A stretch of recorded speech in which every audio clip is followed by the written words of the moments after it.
let's briefly talk about New Hampshire, the live free or die state. So what are we doing in the live free or die state? Well, we haven't even had primaries in the live free or die state. Chris Sununu is eligible to seek re-election to a 5th term, but he says he's not going to do so. So that means New Hampshire is an open race. Anybody can become governor, the Republican or the Democrat. Who's declared for the Republican primary?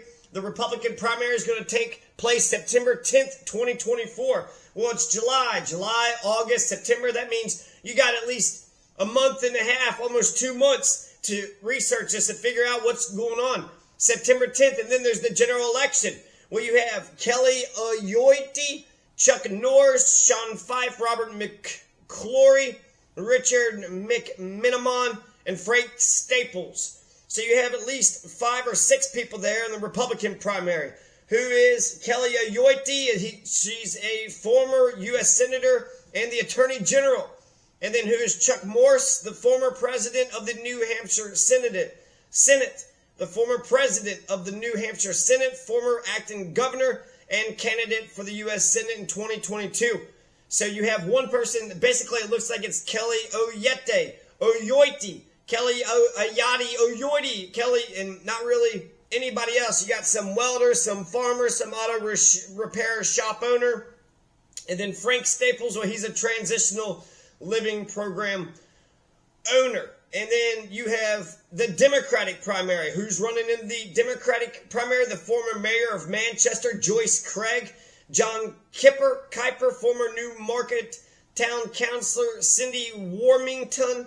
New Hampshire Executive Councilor, Cindy Warmington, John Kuyper, Joyce Craig.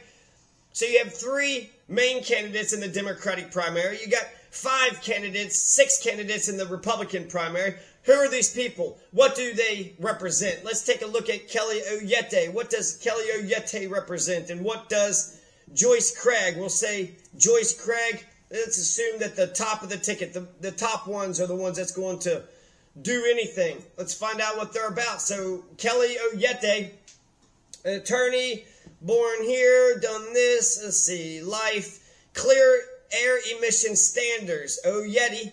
Okay, so this is New Hampshire. Kelly Ayote joined the Attorney General from 8 other states to sue federal regulators over rules change that made clear air emissions standards for power plants less strict and eliminated clean air reporting. So she's for clean air. 2005, the court agreed with Ayote and others that the EPA must measure changes in the emissions from power plants and could not exempt power plants from reporting their emissions.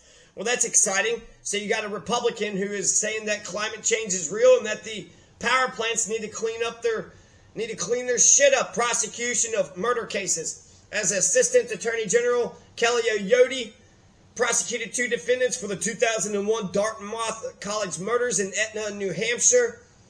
So she's prosecuting a high-profile case. Let's see, 2006 murder of Manchester police officer Michael Briggs in the line of duty. It resulted in a conviction and a death penalty sentence. Well, that's interesting. So what is, did that guy, she got the death penalty sentence on him. Have they put him to death yet? Ayote versus Planned Parenthood, there's something there too. Something about the U.S. Senate, endorsements, blah, blah, blah, blah, blah, blah, blah. So, who is she? What does she represent? If you're like, goddamn climate change psychos, she's a climate change psycho. So, you know, we are contributing to climate change and we could reduce, recycle, and reuse. We could do better. Ayote partnered with Chris Coons, Democrat, You can read more about it. National security, heroin epidemic, college affordability, military issues, fiscal policy, women and family issues. Let's see. And legislation. She's got a legislation record, so you can look into that. Joyce Craig. Who is Joyce Craig? She's the 56th mayor of Manchester, New Hampshire. What is the capital of New Hampshire? Is it Manchester or is it Louisville? It's actually Concord. So Concord is the capital of New Hampshire.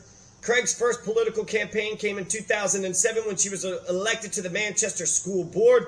Not much about who she is and what she represents, but I bet you there's some sort of website. So let's see what Joyce Craig represents. Let's see if we can find something real quick that she represents. Website, Joyce Craig.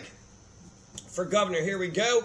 About reproductive rights policies. Here we go with the policies. We have reproductive rights and gun violence prevention.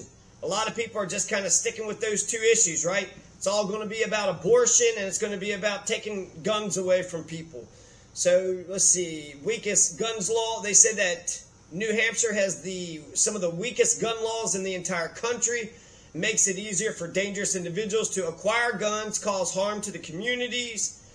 Common sense gun policies, universal background checks, prohibit guns in schools, reinstate permits for carried concealed, implement 3-day waiting period. So there's some things that she's for.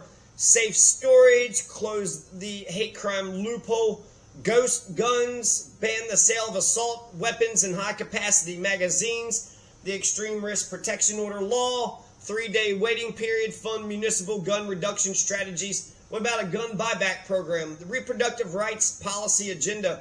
Joyce Craig's reproductive rights policy agenda. Following the Dobbs decision overturning Roe v. Wade, some states have banned abortion as early as 6 weeks of pregnancy, and they're restricting the availability of in vitro fertilization. In New Hampshire, Republicans proposed an extreme 15-day abortion ban.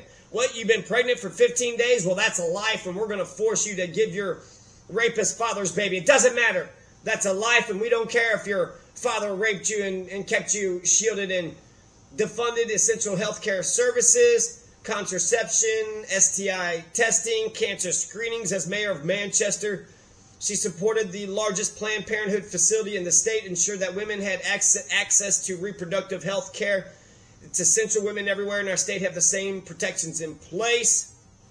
Support, protect, expand access to reproductive health care services, codify abortion rights into law, repeal New Hampshire's current restrictions on abortion care, establish a bureau of... So she's pro-abortion, right? So if that's it, right, just you want to get rid of the guns and you want to have all the abortions in the world, well then Joyce Craig is your woman. You know, there's other issues too, and I really wish they would talk about the other issues. Promote family health care, support, birth control, comprehensive evidence-based sex education, pass legislation that requires anti-abortion centers, da-da-da-da-da. Okay, so there you go. That's a little bit of a discussion of the New Hampshire race. New Hampshire, I bet you there's like a libertarian or two that's in there too. So let's take a look, see if there's a libertarian or there's a Green Party person, Republican primary, Democratic primary. Third party, you have a Libertarian and a Constitution Party. You got Stephen Ville and Edmonton LaPlante. So you have a Constitution person and a Libertarian person too. And they're saying it's a toss-up, but then I'm seeing that it's a red state.